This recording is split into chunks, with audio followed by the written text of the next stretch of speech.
Olá, seja muito bem-vindo, seja muito bem-vinda a mais um Celebrando a Recuperação. Eu sou uma filha amada de Deus, nesse ciclo estou trabalhando a procrastinação e também assuntos relacionados à confiança. Meu nome é Roseni. Estamos lidando com a questão da codependência nessas últimas 3 reflexões. Deixa eu ler algumas questões que envolvem a codependência. Veja se você se identifica com alguma dessas afirmações. Você se sente responsável pelo bom humor da outra pessoa? Você se flagra constantemente dizendo sim, quando na verdade você queria dizer não? Em outras palavras, o sim para você é mais leve do que o não? O não é uma coisa muito pesada? Você tolera abuso para não perder o amor ou a amizade? Você tem medo, muito medo de ficar só? Você fica apreensivo ao expressar as suas emoções de maneira aberta, honesta e apropriada? Ou você sempre não fala o que você realmente está sentindo? Você acredita que as pessoas não conseguem viver sem você? Você tem dificuldade de identificar o que você está sentindo? Vê um sentimento e você não sabe muito bem o que é? Essas são algumas das características de um codependente. Todos temos questões de codependência, mas se nós tivéssemos um aparelho que medisse a codependência, a pessoa disfuncional, ela mede muito alto na codependência.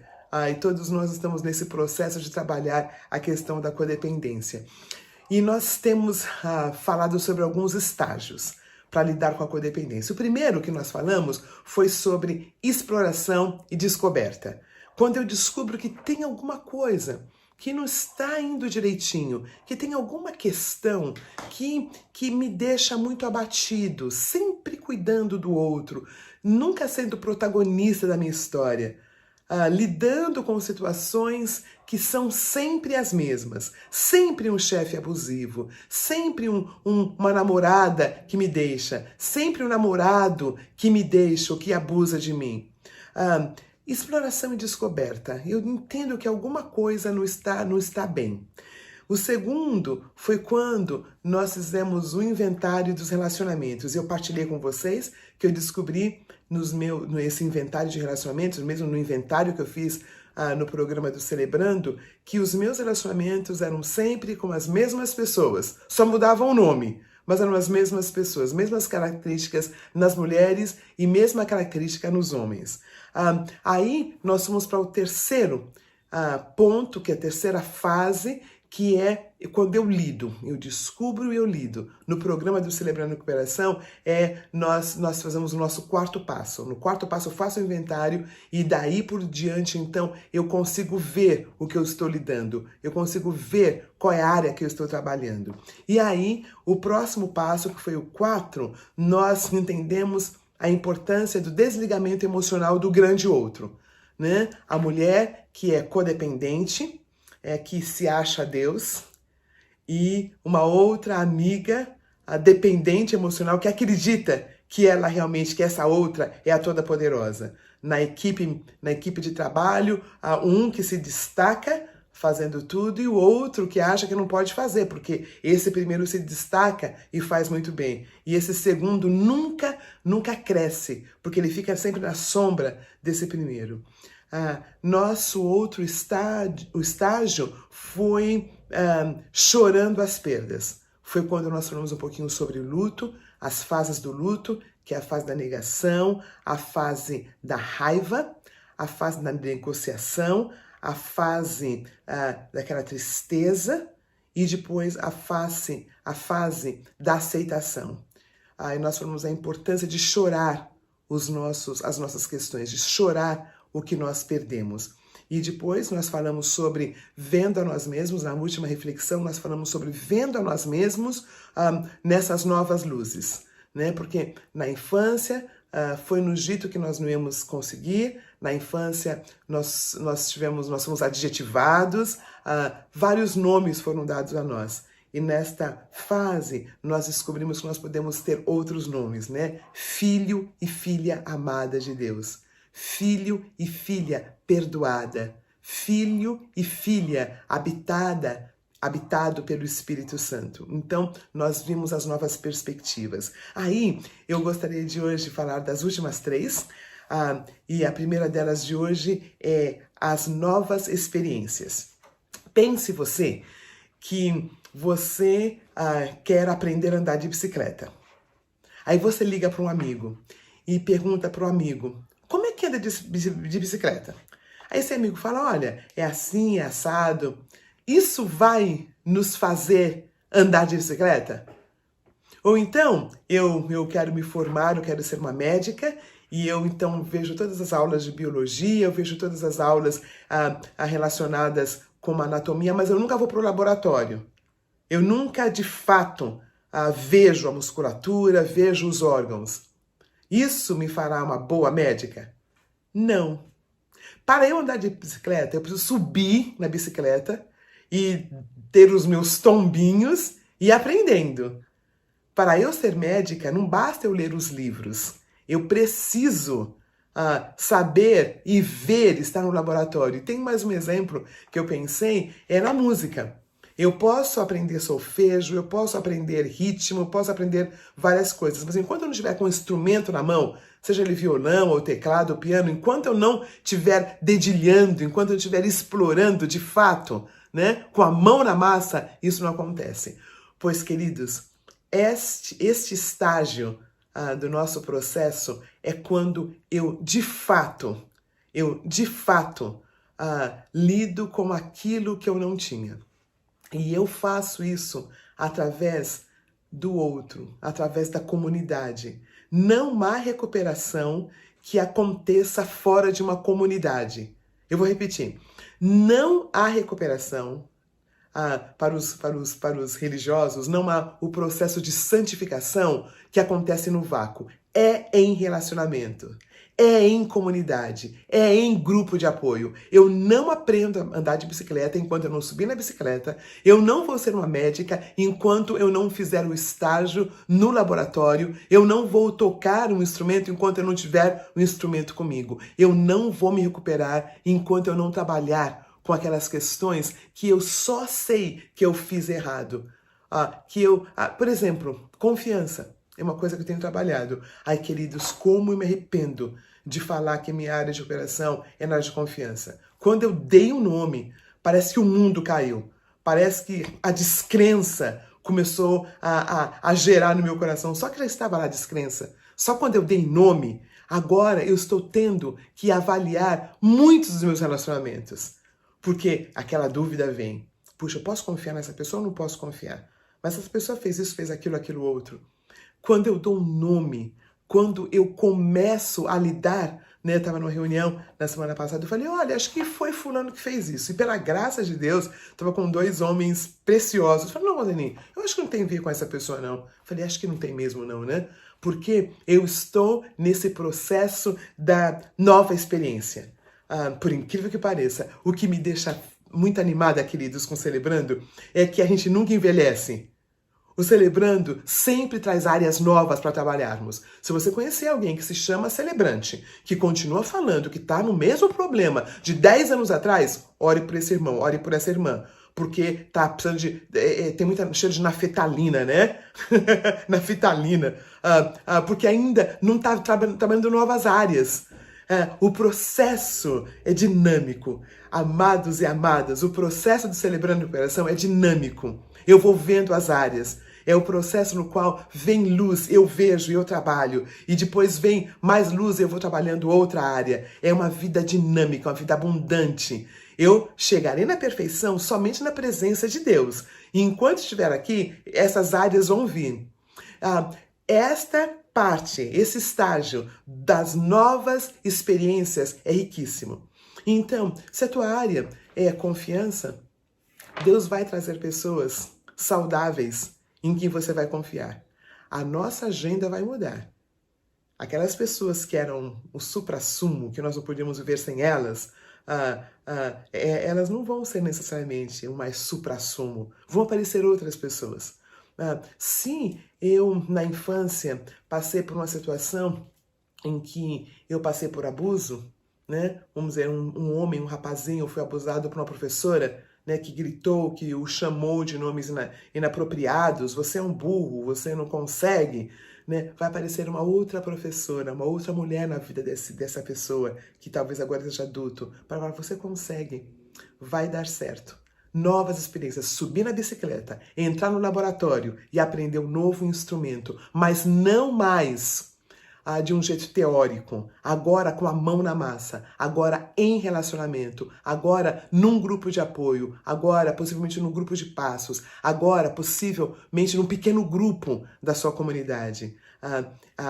Talvez agora no próximo assunto, que é a refamília. A refamília. O que é a refamília? As coisas que nós aprendemos que não eram... nós aprendemos que nós não éramos filhos amados de Deus, foi numa comunidade, foi numa família. Que nós não fazíamos tudo certinho, então a gente talvez não fosse convertido. Talvez Deus não nos amássemos. É numa outra refamília que este valor vai ser trazido à minha vida, ao meu dia a dia. Essa refamília pode ser o seu pequeno grupo da igreja, essa refamília pode ser um grupo de apoio, essa refamília pode ser um grupo terapêutico. Na semana retrasada, não sei quando o pastor Ed esteve conosco, ele nos trouxe à mente que nós amamos o celebrando, mas é claro que Deus usa muitas outras maneiras de nos trazer a Ele. Né? Não é porque não está no celebrando que não está no processo de recuperação. Mas como esse programa é do Celebrando Recuperação, nós queremos que muitas pessoas se impliquem nesse processo. Mas a refamília foram em famílias disfuncionais que nós aprendemos a ter medo. Foi em famílias disfuncionais que nós aprendemos a trabalhar como loucos para sermos amados, aceitos. Foi em famílias disfuncionais que nós aprendemos que não pode abraçar, que não pode beijar. Agora estamos na pandemia e não pode mesmo, não é? Mas uma família saudável é aquela em que há toque. Aquela em que há regras, mas as regras não são umas regras escritas em cimento, né? Que são regras que são acordos que conforme a gente vai crescendo, eles vão sendo dinâmicos, né? Mas são famílias disfuncionais que nós aprendemos tudo isso, então Deus nos dá famílias, nos dá refamílias, que às vezes não é a nossa família biológica, mas é uma refamília na qual eu posso treinar, viver essas novas experiências. O próximo estágio, queridos, é a responsabilidade que eu tenho. Na verdade, deixa eu falar um pouquinho mais sobre a refamília. Dentro da refamília, nós aprendemos que tem três pessoas, três grupos. Na verdade, são duas pessoas e um grupo a quem nós podemos reportar, que pode nos ajudar com as novas percepções. A pessoa mais importante nessa refamília é o próprio Deus, a pessoa de Jesus de Nazaré. Ele é o centro de nossa recuperação. Nós falamos de vários psicanalistas, alguns analistas, mas o centro da recuperação é Jesus de Nazaré. Jesus de Nazaré é a pessoa que nos dá essa identidade, essa pessoa que nos dá o desejo, né? Ele opera em nós o querer, né? Bem como efetuar.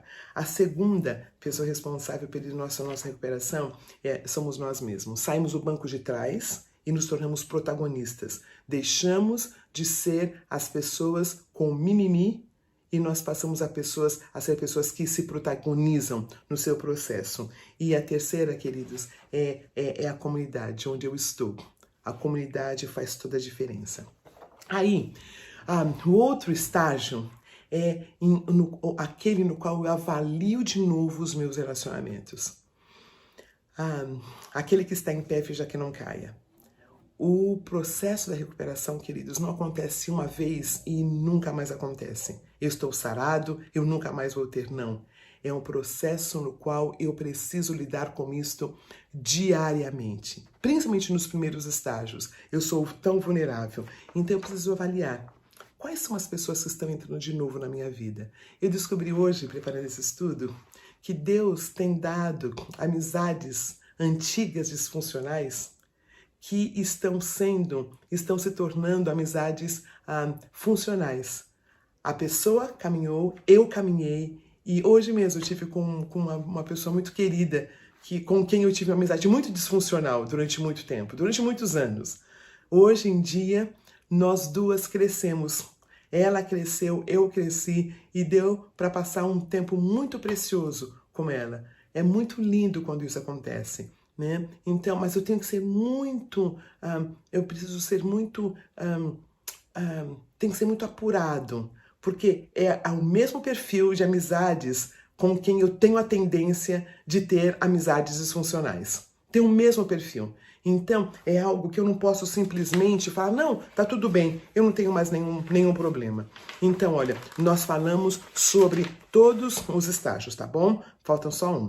A exploração, descoberta, o inventário dos nossos relacionamentos, o controle do ciclo da codependência, depois saindo de casa, fazendo o nosso desligamento emocional, chorando as perdas, vendo a gente mesmo sobre as novas perspectivas, as novas experiências que nós falamos hoje, né? A bicicleta, subir na bicicleta para andar, ir para o laboratório, aprender um instrumento tocando. Aí depois nós falamos sobre a refamília, a importância de estarmos nos grupos de apoio, de estarmos nos nossos pequenos grupos, das nossas comunidades. E nós falamos agora sobre a avaliação dos relacionamentos. Como eu disse, é uma coisa tão linda, queridos, que eu entendi nesse estudo, é que a codependência ela é multigeracional. Ela vem, tá no DNA da nossa família. Nós simplesmente não somos codependentes da noite para o dia, né? Nós temos pais codependentes, bisavós e avós, e é multigeracional. E eu me lembro de uma pessoa que falou, uma senhora de tinha por volta de 70 anos, e ela estava no processo lidando com a codependência. E ela falou que a bênção de lidar com a codependência é que os netos dessa senhora, já não precisariam ter isto dentro deles, no DNA deles, né? Já tinham visto alguém que tinha lidado com a codependência. Então, esse processo, ele é doloroso. O processo de lidar com a codependência é doloroso. E o último estágio do nosso processo é a manutenção. Assim como os nossos carros precisam de manutenção, nós que lidamos com a codependência, nós precisamos de manutenção. Assim como se coloca o óleo, assim como olha-se os pneus, assim como se olha as partes do carro, a gasolina, né, que a gente olha com frequência, da mesma forma o codependente. Como eu disse, é algo multigeracional. Está conosco durante muito tempo. Então, nós precisamos analisar, e nós não conseguimos fazer isso sozinho. Então, nós sugerimos que cada celebrante tenha o seu padrinho, tenha a sua madrinha, tenha o seu prestador de contas, tenha a sua prestadora de contas, porque nós sozinhos não podemos ver quando nós estamos recaindo. E tendo alguém de fora que pode olhar e falar, olha, talvez esse relacionamento não seria um relacionamento que não está bom. Esse relacionamento está indo para uma codependência. Você está se posicionando, você está se ouvindo. Nosso próximo estudo, não essa semana, mas talvez na outra, vai ser entendendo as nossas emoções. Uma das questões do codependente, ele fica mal, mas ele não sabe o que ele está sentindo. Se é raiva, se é ansiedade, se ele se sentiu humilhado.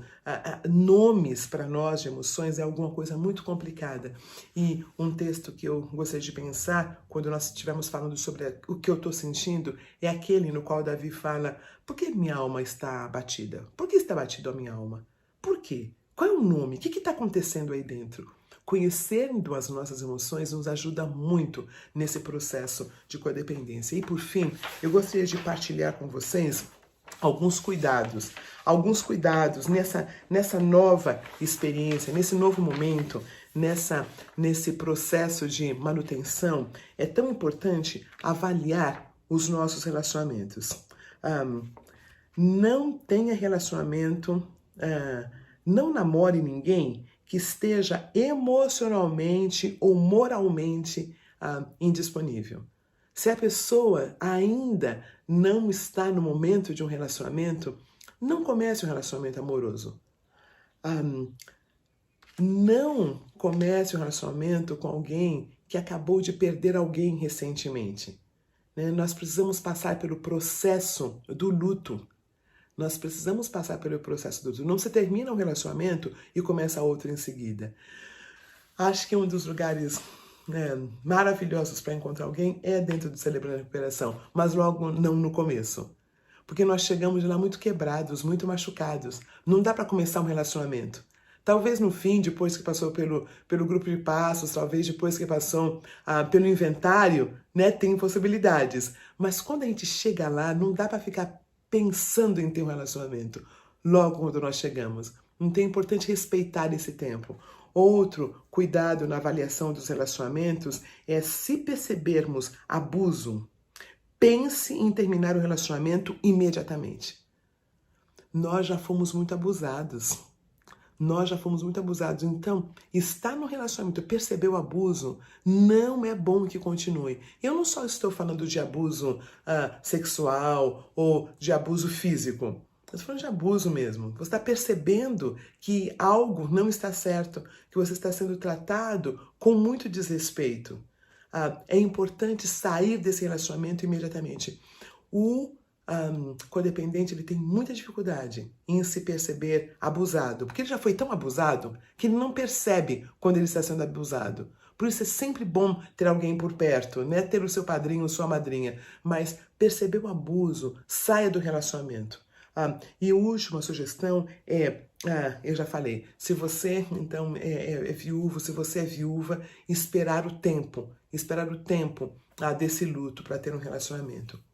Queridos, nós seremos livres da codependência só quando nós estivermos na presença do nosso Deus.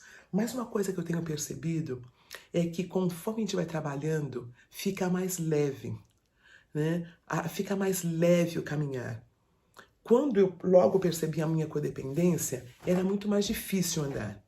Mas agora, depois de alguns anos tratando, fica mais fácil, fica mais leve. Eu nunca vou conseguir falar, não, agora estou resolvida. Não, eu sempre tenho que prestar atenção, mas fica mais leve.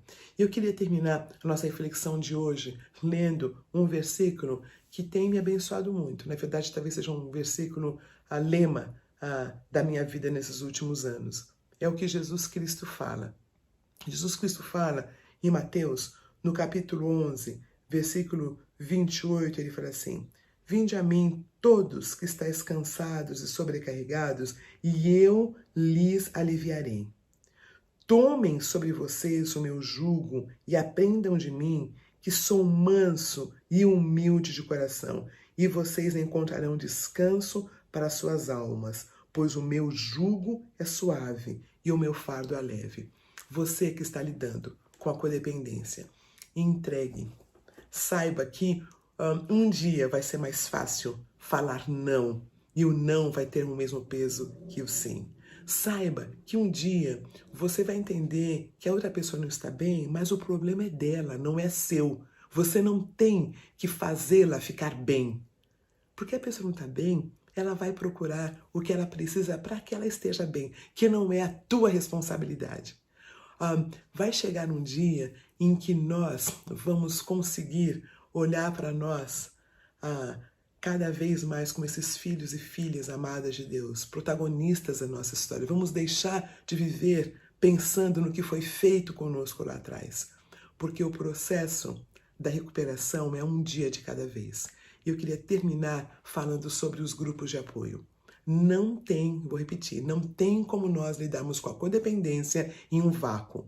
Nós trabalhamos com a codependência em comunidade. nós trabalhamos em grupos, nós trabalhamos através de outras pessoas nós nos vemos. Nós vamos ter agora, logo em seguida, os nossos grupos de apoio. Então, participe conosco. Eu tenho 2 avisos bem rapidinhos. O primeiro é que o nosso congresso, Celebrando a Vida, está sendo organizado. Nós teremos em novembro o nosso congresso, logo você vai ouvir um pouquinho mais sobre isso. Semana que vem, o querido Pastor dos Anjos vai estar conosco, terminando o assunto que ele começou a semana passada.